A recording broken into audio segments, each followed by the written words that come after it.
بسم اللہ الرحمن الرحیم۔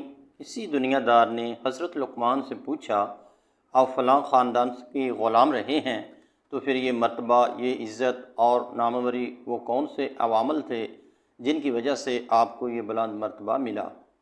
آپ نے فرمایا، راست گوئی، امانت میں خیانت نہ کرنا، ایسی گفتگو اور ایسے عمل سے گریز کرنا جس سے مجھے کچھ حاصل نہیں ہو سکتا۔ جن چیزوں کو اللہ تعالیٰ نے مجھ پر حرام فرما دیا ہے، ان سے قطعی گریز کرنا، لغو باتوں سے پرہیز کرنا، حلال رزق پیٹ میں ڈالنا۔ جو ان سادہ باتوں پر مجھ سے زیادہ عمل کرے گا وہ مجھ سے زیادہ عزت پائے گا، اور جو آدمی میرے جتنا عمل کرے گا وہ مجھ جیسا ہوگا۔ درس حیات، احکامات خداوندی پر عمل کرنے سے دنیا اور آخرت میں مرتبہ بلند حاصل ہوتا ہے۔